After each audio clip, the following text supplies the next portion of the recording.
Hola, aquí vamos a hablar acerca de los elementos del impulso nervioso como actividad número 7.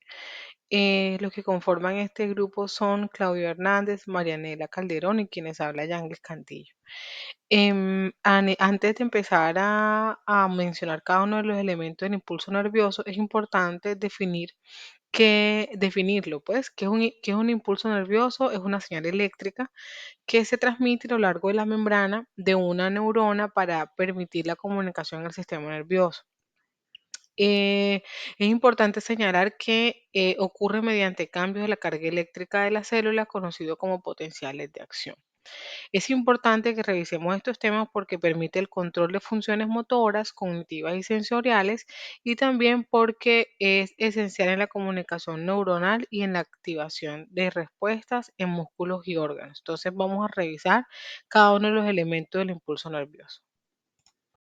Cuando hablamos de potencial de membrana nos estamos refiriendo a esa diferencia de carga eléctrica que existe en el interior y en el exterior de las células. ¿De dónde radica la importancia? Pues es fundamental precisamente para que nosotros podamos entender la importancia del funcionamiento de las neuronas, y esto está estrechamente relacionado con la capacidad que tienen estas neuronas para comunicarse entre sí y obviamente que después se pueda producir la sinapsis. Y es la base, como lo indicaba, pues precisamente de estas señales que se establecen entre las neuronas. Bueno, primero debemos decir que el potencial de acción es causado por un estímulo de un cierto valor expresado en milivoltios. No todos los estímulos pueden desencadenar un potencial de acción. Un estímulo adecuado pues debe tener un valor eléctrico suficiente que reducirá la negatividad de la célula nerviosa hasta alcanzar un umbral o el umbral de potencial de acción. Entonces podemos clasificar los estímulos cuando están por debajo del umbral de excitación como subumbrales y estos no pueden causar un potencial de acción. También se tiene a nivel del umbral de excitación, que estos ya son umbrales, estos poseen la suficiente energía para provocar un potencial de acción. Y cuando los estímulos están sobre el umbral de excitación, se llaman o se denominan supraumbrales y estos también producen un potencial de acción, pero su potencia es mayor al umbral de excitación. Es importante mencionar que el potencial de acción pues es fundamental para coordinar las respuestas biológicas del cuerpo, siendo importante porque da información para que el músculo pues también se pueda contraer o relajar. Y además esto obedece a la ley del todo o nada, pues de la cual se hará mención más adelante. En este orden, entonces, el potencial de acción es una onda de descarga eléctrica que viaja a lo largo de la membrana celular, modificando su distribución de carga eléctrica. Lleva información entre unos tejidos y otros.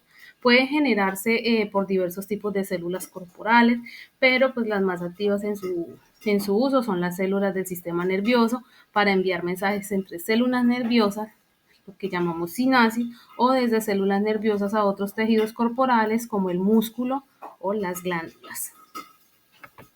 En cuanto a las fases de potencial de acción, pues se tienen tres fases que son la despolarización, la sobreexcitación y la repolarización. Existen otros dos estados en potencial de membrana relacionados con el potencial de acción, que son la hipopolarización, que precede a la despolarización, y el segundo, que es la hiperpolarización subsecuente a la repolarización.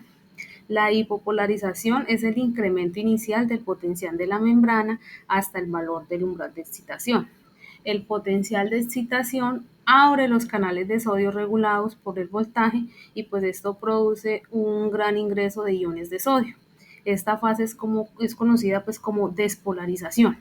Durante la despolarización, el interior de la célula se vuelve más y más electropositivo hasta que el potencial se acerca al equilibrio hidroquímico del sodio, que es más 61 milivoltios. Esta fase de positividad extrema es la fase de sobreexcitación o sobretiro.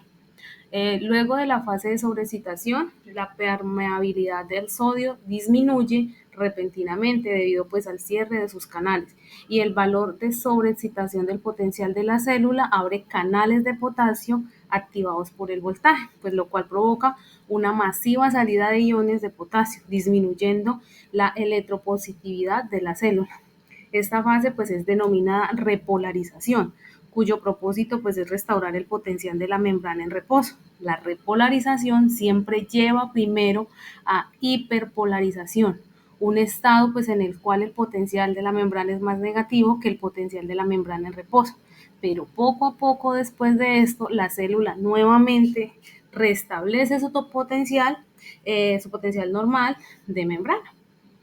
Haciendo un poco relación a lo que es la bomba sodio de potasio también, está alineada a lo que son las descargas eléctricas precisamente, que vienen viajando a lo largo de la membrana celular y permiten una distribución de carga eléctrica.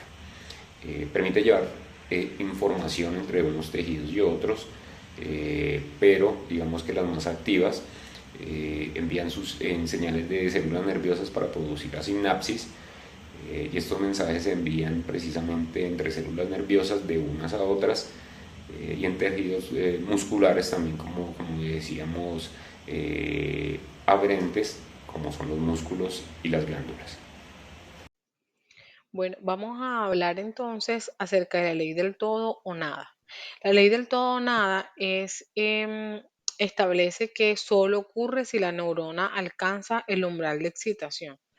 Y si el estímulo es lo suficientemente fuerte, puede alcanzar este umbral y la neurona dispara un impulso completo, pero si no alcanza el umbral, no hay ningún tipo de respuesta.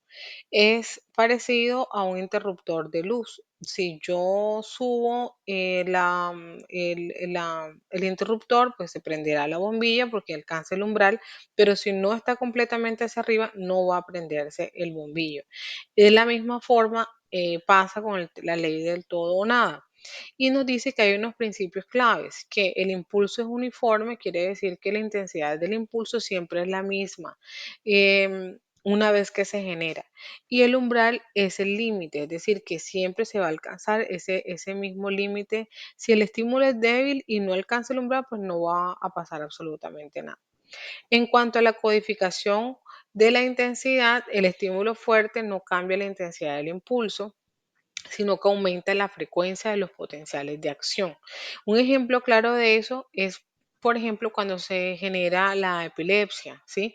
Una activación excesiva de neuronas genera descargas eléctricas descontroladas en el cerebro, sin importar la intensidad del estímulo inicial. Eso nos muestra cómo se presenta esta ley en los impulsos. Bueno, ahora hablemos de la sumación espacial y temporal. Allí es importante reiterar que las neuronas no siempre reciben un estímulo a la vez. Puede presentarse que se integran muchas señales al mismo tiempo. Este proceso de integración puede darse de manera espacial o temporal. Cuando hablamos de suma espacial, estamos diciendo que varias sinapsis en diferentes partes de la neurona envían señales simultáneamente. Estas señales combinadas superan el umbral y se genera un potencial de acción. Allí es donde nosotros, por ejemplo, podemos encontrar un reflejo, cuando se presenta un reflejo, por ejemplo, es que múltiples neuronas sensibles activan una neurona motora para generar una respuesta rápida. Ese es un ejemplo de sumación espacial. Allí, por ejemplo, nosotros nos podemos dar cuenta en el caso de un golpe en el pie, pues la reacción enseguida es quitarlo. O cuando una sola persona trata de abrir la puerta, una puerta pesada, pues esa puerta nunca se va a abrir. Se requieren varias personas al mismo tiempo para que generen la fuerza que se necesitan para poder abrir. Es lo mismo que pasa en esta suma espacial. Se necesitan que varias neuronas activen al mismo tiempo una respuesta que puede ser motora porque hacen que se supere el umbral que se necesita para generar un potencial de acción.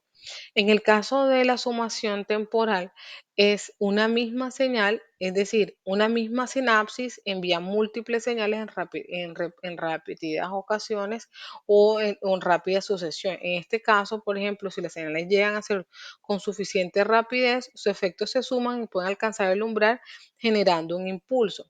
Un ejemplo de ello es una gota de agua cayendo en un vaso, pues si es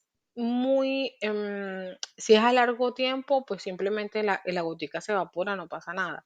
Pero si esa gota se vuelve frecuente, ahí es donde se genera entonces que se pueda generar, se llene el vaso. En este caso, por ejemplo, se puede dar algo que se llama, cuando unas neuronas envían señales repetitivas a un músculo de manera frecuente, puede provocar una contracción sostenida, que en este caso es un espasmo muscular. Es así entonces como podemos dejar claro que para una suma espacial, la suma de señales es una suma de señales de diferentes neuronas, pero la suma temporal son señales de una sola sinapsis. Bueno, primero vamos a ver que el sistema nervioso pues está compuesto por miles de millones de neuronas y estas pues son unidades especializadas en comunicación de señales y estas señales se transmiten por la sinapsis.